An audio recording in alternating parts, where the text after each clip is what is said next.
Orang paling sering baper tuh dalam urusan apa? Urusan cinta. Terutama kalau cintanya ditolak atau cintanya diputusin ya. Saya pengen nanya, Rasulullah pernah nggak ditolak cintanya? Pernah? Berapa kali? 2 kali ditolak cintanya. Baper nggak Rasul? Biasa aja. Move on nggak Rasulullah setelah ditolak? Move on banget.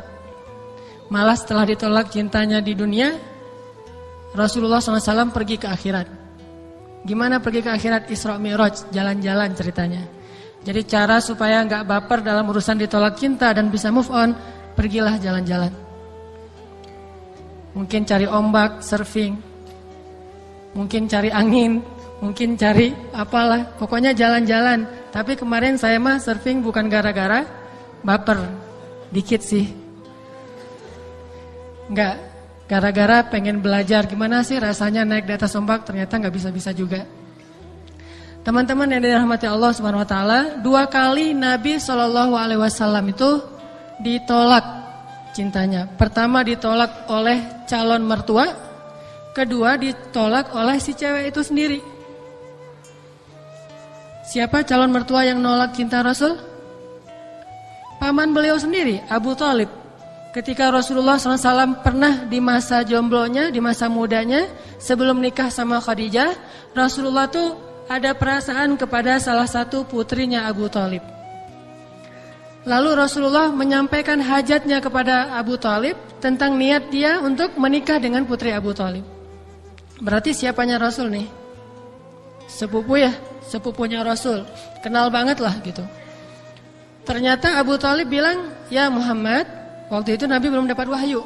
Ya Muhammad, dulu sesungguhnya putriku ini akan aku nikahkan dengan kabilah fulan.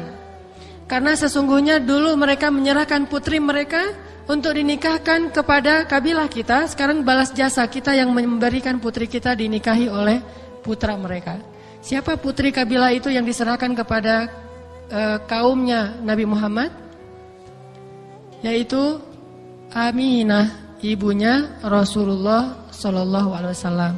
Jadi anaknya Abu Thalib mau diserahkan kepada kabilahnya ibu Rasulullah SAW sebagai balas jasa.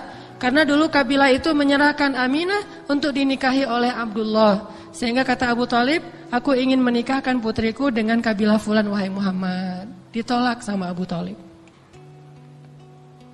Ditolak, Rasulullah bilang, ya tidak apa-apa wahai paman.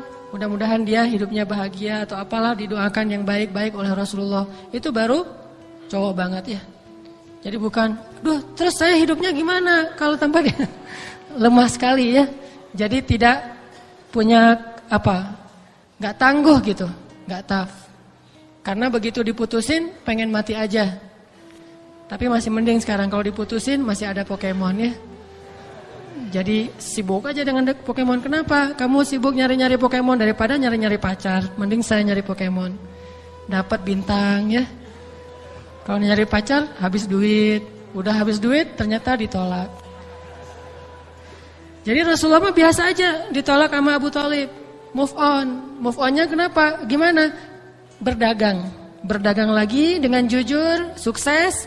Akhirnya dilamar oleh cewek yang lebih keren, lebih cantik, lebih apa? Lebih pokoknya perfect aja. Walaupun dia bukan gadis, tapi dia satu dari 4 perempuan yang perfect, yang sempurna. Tidak ada perempuan yang sempurna di muka bumi kecuali 4 kata Rasul. Siapa? Yang paling tua teh?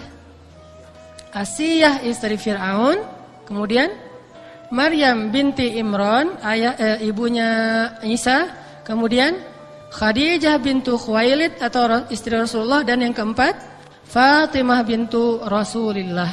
Cuma 4 itu doang perempuan yang sempurna, yang lain gak ada yang sempurna. Jadi jangan terlalu perfeksionis membandingkan istri kita dengan Khadijah. Mah, ini Khadijah tuh gini.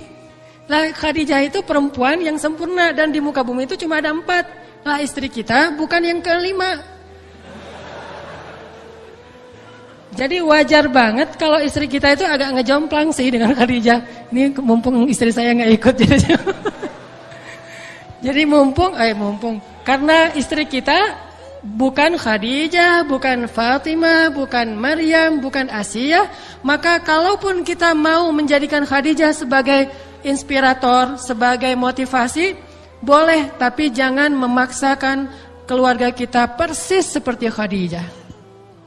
Apalagi ada penceramah kadang-kadang idealismenya tinggi, perfeksionis pula, pragmatis lagi. Gimana? Dia menggabungkan semua kehebatan para sahabat, lalu dibilang, kalian tuh kalau imannya harus seperti Abu Bakar, tegasnya harus seperti Umar, terus kekayaannya harus seperti Utsman, ilmunya harus seperti Ali, amanahnya seperti Abu Ubaidah, Al-Qur'annya seperti Ibnu Abbas. Coba 6 orang disuruh gabung pada diri kita sendiri.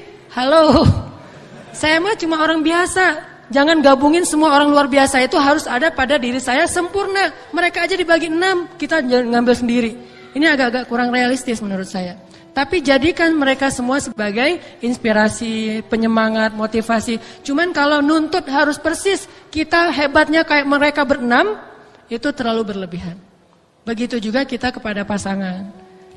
Yang ibu-ibu ketika baca cerita tentang misalnya gimana kesabaran Ali terhadap Fatimah, di blog tuh, terus di copy, di send kepada suaminya. Pak, ini ada hadiah buat papa, apa cerita kesabaran Ali terhadap istri. Seburuk-buruk hadiah, kata si bapaknya. Kenapa seburuk-buruk hadiah? Karena bikin baper tadi. Wah, saya mah bukan seperti Ali, wahai ibu gitu ya. Ali mah adalah pangeran surga, dan kita mah masuk surga belum tentu, tapi berharap masuk surga. Kalau itu mah pangeran surga. Tapi bukan berarti kita nggak perlu mencontohi, belajar mencontohi dari mereka. Tapi bagi yang lain jangan menuntut persis kayak mereka. Kayak ada penceramah ngomong, pemimpin itu, presiden itu harusnya kayak Abu Bakar, nggak nerima gaji. Wah, coba kalau kita yang jadi presiden, mau gitu nggak mau nerima gaji? Nggak tahu sih, jadi RT aja kayaknya masih mikirin gaji kan? Apalagi jadi presiden nggak nerima gaji. Abu Bakar emang nggak nerima gaji awalnya, Umar juga nggak nerima gaji. Coba kita aja belajar jadi seperti Abu Bakar, tanpa menuntut orang lain untuk menjadi seperti dia. Jadi kita aja masing-masing. Saya mah pengen kayak Abu Bakar, saya mah pengen kayak Umar, saya mah pengen saya, oke. Tapi kalau kamu harusnya, itu nggak oke. Kita aja yang tegas terhadap diri sendiri.